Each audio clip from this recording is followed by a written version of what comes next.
राम मित्रांनो, स्वागत आहे आपला सगळ्यांचा एका नवीन व्हिडिओमध्ये. तर मित्रांनो, आता हळूहळू असं वाटत आहे का पावसाला सुरुवात होईल. कारण वारा पण एकदम असा जोरानं वाहू लागला आहे आणि आभाळामध्ये आहे ना ढगांची पण भरपूर अशी दाटी झाली आता. आणि मित्रांनो, अशातच आमची जी मान्सूनपूर्व कामं राहतात शेतकऱ्यांची ते आता चालू झाल्यात. म्हणजे घरामध्ये गवऱ्या भरणे, थोडी लाकडांची साठवण. कारण कसं आहे मित्रांनो, 4 महिने पावसाच्या वेळेस आहे ना भरपूर पाऊस राहते, मग त्यावेळेस थंडी भरपूर राहते. मग त्यावेळेस जाळण्यासाठी माणसाला शेकायला का होईना पण लाकडा लागत आहेत. काहीशी गवऱ्या भरायची आमची गर्दी चालू झाली. आता काय काम करायचं सध्या? काम नाही आता त्या खाली एक दोन बारा लाकडाची वाळे हां, मला त्या घेऊन येते म्हणजे मग इकडं तोडून आणून त्या भरून टाकून बरं चालेल. मग चल मी येऊ. आता ना उचलून द्या. हां, तुला उचलून देतो. तर चला मित्रांनो, आता रामजाच्या आईने गेले लाकडा नाही तिकडं खाली. मग आता मी जातोय. आता आपल्याकडे एकदम असा भक्कास असा वातावरण वाटत आहे ना. बघाच म्हणजे आता त्या गावात पार म्हणजे वाळून गेलाय. वाळून म्हणजे गावातच राहिला नाही आता. नुळ्या ह्या सगळी झाडांची पानं गळून गेल्या ती. जेव्हा झाड आली अशी नवीन पाली फुटल ना, तेव्हा एकदम असा मस्त दाट जंगल वाटणार, हिरवागार रान वाटणार आहे ना. हा आता झाली सुरुवात थोडी थोडी. आता इकडे मित्रांनो पहा, समोर आहे ना आता झाड आली म्हणजे पाली फुटायला सुरुवात झाली. आणि मित्रांनो, उन्हाळ्यामध्ये ना आमच्याकडं झाडाचा पाला पाचोळा, काही गोर शेणखत हे वापरून आहे ना, हे अशा पद्धतीने आमच्याकडं ह्या रोपा बुजले जातात. पाहतात हे पहा, ह्या समोर एक रोप बुजेल आहे आणि तिकडं वरच्या साईडला एक रोप आहे. आता त्याच्यातली राख आहे ना पूर्ण अशी वाऱ्यानं उडून गेली. एकदा पाऊस सुरू झाला का मग इथं या भाताची रोपा पेरायला लागत होती. चला आता रामदाच्या आहे ना उचलल्या 12 चाले घेऊन. तर मित्रांनो, आता आपण आलो आहे काळूमामांच्या वस्तीवर. ही वस्ती आहे ना एकदम जंगलामध्ये ना एकच वस्ती आहे एवढी. तर इथं समोर पहा मस्त एक कोंबड्यांचा छोटासा शेड आहे, गावठी कोंबडी आहे ती. हे पहा एकदम तारांची अशी साईडनं जाळी मारून आणि इथं ह्या कोंबड्या आहेत ती. तर भरपूर कोंबड्या आहेत, पूर्ण गावठी कोंबड्या आहेत ह्या पहा. आणि आता मस्तपैकी उन्हाशी त्यांचा झाला आहे आराम इथं. तर इकडं समोर आता काळूमामा त्यांचं बैल आहेत पहा खिलारी मस्तपैकी. आणि काहीतरी काम चालू आहे त्यांचावाला. राम राम काळूमामा, काय काम चालू आहे? बैल जावा बांधतात.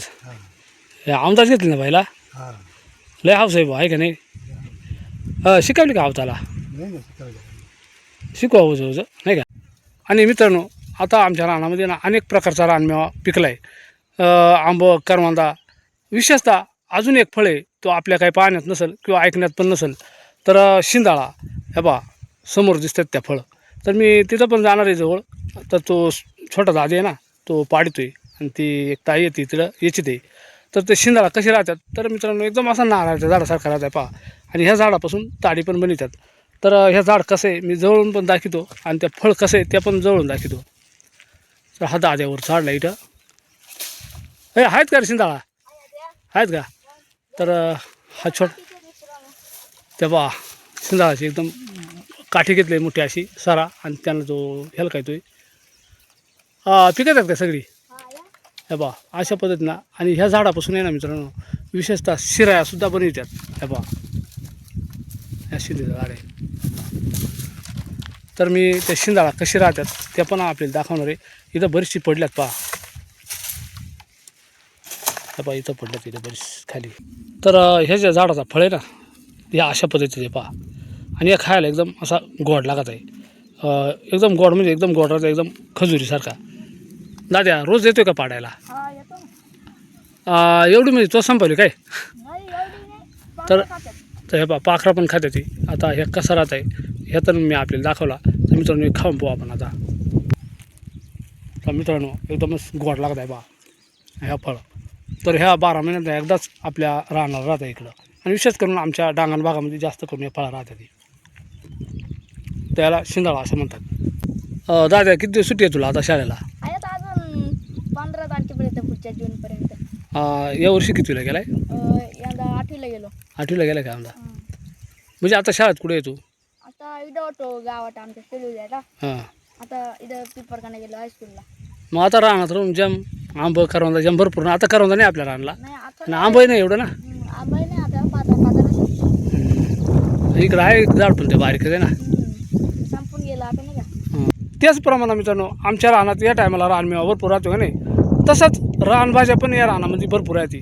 तर आता या समोरच्या झाड दिसतं ना बोकरीचं झाड, या बोकरीच्या झाडाची जी कवळी कवळी पानं आहेत ना, त्या पानांची भाजीसुद्धा लय मस्त होते. आणि ते फळ राहते ना, त्या फळांची सुद्धा भाजी लय मस्त राहते.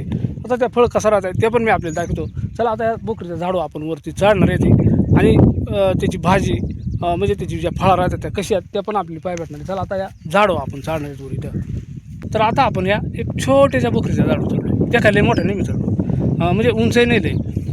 तर मग बरंच मित्र कमेंट करतील, म्हणतील का तुम्ही आताचा आजारातून उठल्यात आणि झाडू चढतात. तर मित्रांनो मी काय झाडू चढत नाही एवढा उंच, पहिल्यापासूनही नाही चढत आणि आता पण नाही चढणार. जास्त उंच नाही आहे, एक बारीक पोरसुद्धा चढल. तर चला आता याचं ना आपल्याला भाजी दाखवायची आहे, बोकरा दाखवायची आहे ती, आणि ह्या फळ कसा राहते ना बोकरा ते पण दाखवायचे. तर चला आता त्या फळ कुठे मी शोधतो. आता पहा ह्या झाडाला ह्या अशा पद्धतीनं ह्या फळ राहत आहे. आता तुम्ही म्हणशाल ह्या फळ वेगळे आणि ह्या फळ वेगळे. तर मित्रांनो ह्या ज्या आहे ना ह्या पूर्ण पिकून गेला, ह्या फळ ह्या पिकून गेला आहे आणि ह्या कच्ची आहे. आणि ह्या ज्या कच्ची फळं राहतात ना कच्ची ह्या झाडाची, ह्या कच्ची फळं फोडून मग त्याची भाजी बनवली जाते. आणि ह्या पिकेल फळ आहे ना याची काही भाजी नाही करता येत. आता ह्या पिकेल फळ पहा एकदम आता शेंबडासारखं एकदम त्या चिकट राहतं. ह्या पहा आता या जर पिळला ना याच्यात एकदम शेंबडासारखा असा चिक बाहेर पडत आहे. ह्या पहा एकदम शेंबडासारखा. मग ह्या खात्याने ह्या गुणशाट लागत आहे ती, पण ह्या खाली तरी काय नाही मित्रांनो, पण मग ह्या एकदम अशी चिकट राहते ती. आणि ह्या फोडून याची भाजी बनवतात, लय मस्त भाजी होती याची. आणि तसंच आहे ना मित्रांनो आता हे जे कवळं शेंड आहेत पहा या झाडाला, हे समोर मी दाखवतो आपल्याला. पहा हे कवळं शेंड आहे पहा, इकडं पण आहेत पहा. आणि ज्या टायमाला झाडाला नवीन पालवी फुटते का नाही त्या टायमाला याला असा कवळा शेंड येतो आहे पहा, एकदम कवळा शेंड आहे पहा. म्हणजे ह्या कवळ्या शेंड आहे ना याची मस्त अशी भाजी होते. आणि ही भाजी नाही याची जखमा भरून काढायला लई उपयोगी राहते मित्रांनो, एकदम आयुर्वेदिक भाजी राहते पहा. हे असा कवळ्या शेंड्याची भाजी करतात. तर मित्रांनो लक्षात आलं का, ह्या कवळ्या शेंड्याची सुद्धा भाजी होते. आणि तो जो फळ दाखवला आपली त्या फळाची सुद्धा मस्त भाजी होते, पण त्या कच्च्या फळाची होते, पिकेल नाही. चला आता आपण उतरू खाली. लय ऊन लागत आहे ना, ऊन म्हणजे आपल्याला लईच झटका लागतोय. हे ती सावली आहे, पण मग जर ऊन पडलं तर मकरच झटका लागतोय ना. राऊंड ऊन येते ना. आता काही विसरून थोडीशी आता काय करायचे, त्या गवऱ्या थोड्या भरून घेते आणि मग लाकडा भरते. बरं चालेल. थोडंसं दम खाय, पाणी बिनी पी आणि निवंत. हा तरी गरम लईच होत आहे ना अजून. तर मित्रांनो आता गवऱ्या भरायच्या ती. तर मित्रांनो अशा प्रकारे हा एक छोटासा व्हिडिओ मी आपल्यासाठी बनवला. कसा वाटला मित्रांनो व्हिडिओ नक्की आम्हाला कमेंटमध्ये सांगा. आपण जर चॅनलवर नाही असेल ना तर चॅनलला सबस्क्राईब करा, त्याला लाईक करा, एक हाईप पण करा. पुन्हा एकदा जय हिंद, जय महाराष्ट्र.